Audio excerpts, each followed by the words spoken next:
My name is Mark Munger. I had the privilege of serving as a Peace Corps teacher in Ilam Jila in Mechianchal during 1966 and 67, and have visited many times to see my students and friends. The path of development assistance in Nepal has perhaps been uneven.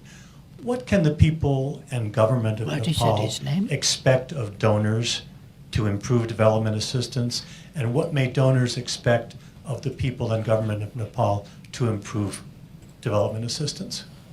So your name again, sir, was? Mark Munger. Mark Munger, who has been previously a Peace Corps worker in Nepal. Hyderabad Bazaar. Hyderabad Bazaar is Ilam. And I can't interpret that for anybody. So, Prime Minister. Exactly, I couldn't catch his.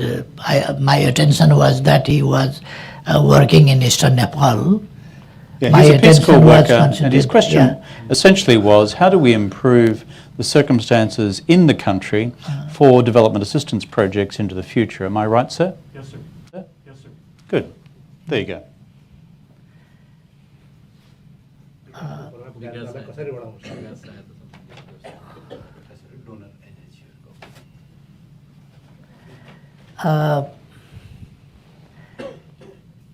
I would like to thank the US government, first of all, for MCC project.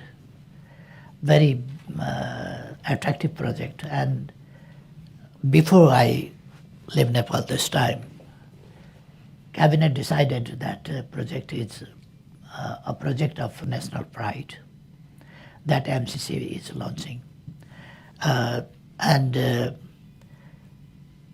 Of course, our friends from all over the world, different countries, are supporting us. As you mentioned that you were a Peace Corps volunteer in 60s. And Ilam, at that time, perhaps there was no motorable road. Perhaps you had to go by foot from Japa. Since then, our friends are supporting to cooperating, supporting, donating to Nepal for its improvement. And now the situation is completely different. When you were in Nepal at that time, the campaign was being launched by the US government to eradicate malaria in Tarai, in plain lands of Tarai. But now the situation is completely changed. The level of education, level of skills, and level of economy, and mostly the political situation and social environment in Nepal is completely changed. Before, if a foreigner appears somewhere in the market or in the district or in village, people were coming to see them. But now the situation is not like that. So many foreigners are wandering here and there, and that is nothing new for the people of Nepal. And the political situation is very favorable because there is democracy, there is transparency, there is accountability, and the government is committed to develop economically. And for that, as I said, that we are concentrating our entire efforts, strength, and resources for economic development. For that, good governance is like prerequisite as we thinking. And we are trying to convince our friends to support us in this crucial juncture, in this important juncture, that if we proceed and take a speed, then we can go ahead. But now we are starting. So we have to gear up. In such a situation, we need assistance and cooperation. And as well as investment. And if there is anything, the investors know what type of environment we have to create for investment. What is their demand? We can talk to them, and we can try our best, or will, of course, create the situation,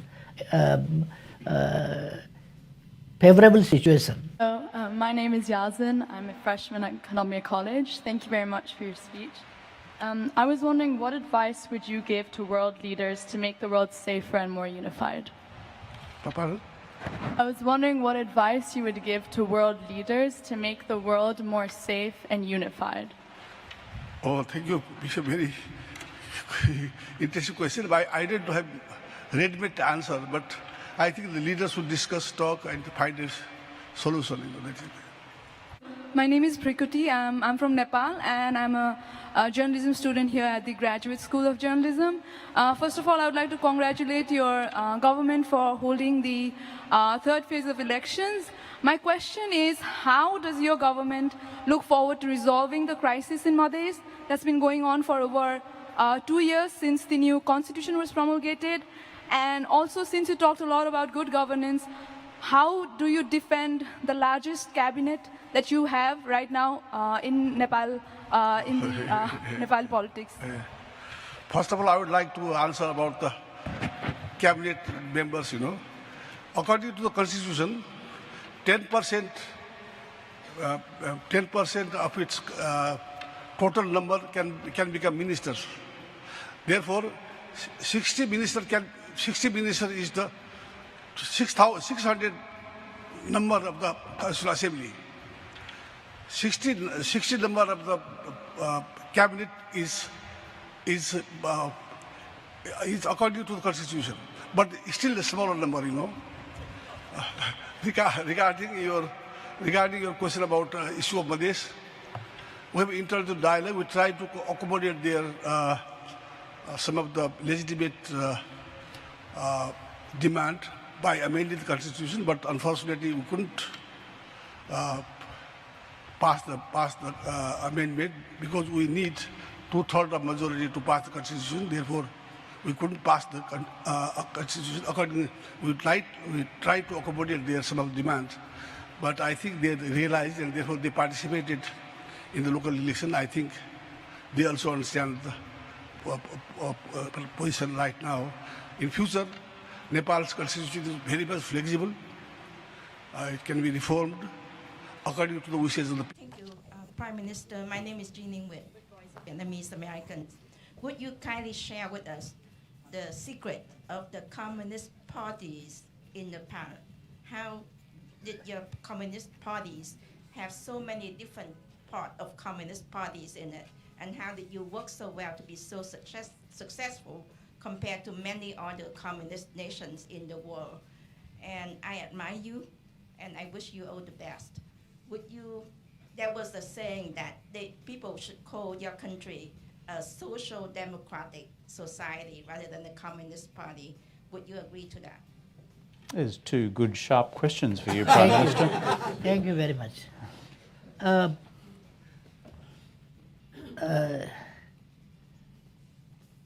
In my opinion, if there was no solar system, then the meaning of universe would be nothing. If there was no earth and solar system, the solar system would be meaningless. If there was no life in the earth would not be perhaps meaningless. And among them, human being and the human brain is the most important thing in my opinion. But we diverted a little bit, sometimes giving unnecessarily importance to our interest and selfishness. So we knew to make differences and quarrel, but forgot to work together and live together. So we have started a new campaign. Let's work together, live together. Listen others, And if there are differences, okay, there are different heads, different minds, there may be differences too. So we can tolerate those, and tolerance, coexistence, and our country is a country of diversity from highest peak of the world, and within a very short distance of about 200 kilometers, there is low land just a few meters above the sea. In such a situation, we have social and other diversities also, biodiversities, and so many diversities. So our country is the country of diversity, and the diversity teaches us to live together. We have mountains. If there were no mountains, then there would be no life. No rivers without mountains. No fountains, no streams. And if no rivers, no stream, no water, no ice, then there would be no life. So we knew mountains are high and the plains are low, but they are interrelated. So I think that we have to tolerate each other, listen each other, respect each other, work each other, and live together. This is particularly my principle, so that I tried my best to bring together all the diverse opinions and interests in one place. Common opinion for the nation, for the people, and for the human beings, for the betterment of, for the nation, for the people, and for the human beings. I have a question for you. As the leader of a country who went through a natural disaster a few years ago, what is some advice you have for international organizations or the international world community regarding responses to natural disasters happening right now? Yes, thank you very much for your concern about natural disaster, because Nepal has witnessed devastating earthquake recently. Unfortunately, still a few months ago, we had a devastating flood in the southern part of Nepal. But regarding earthquake, it is not easy to find a solution. You know, nobody knows when it happens. We have to have a preparedness. Therefore, Nepal is very much aware of the earthquake, and we are now, we can cope earthquake in the future, because preparedness is necessary. Therefore, now we can whatever the disaster there, we are prepared. We can mitigate the disaster. You know, whatever the but regarding the flood, it's an inundation. Therefore, we have to have some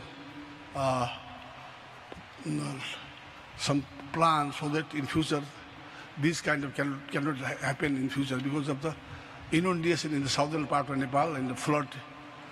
There are many opinions about the why floods, why this kind of disaster occurs. Therefore, we have to have some long-term policy so that inundation cannot happen. At the same time, flood can be mitigated by having by building a storage in the hill areas, so that during the monsoon, water can be controlled, and then during the dry season, water can be flowed to have irrigation as well. And it's, other things, Nepal cannot cope with climate change, unfortunately. Nowadays, greenhouse effect is there. Nepal alone cannot cope with this problem. The world as a whole, and United Nations and your university can create a international opinion, so that the greenhouse emissions can be controlled.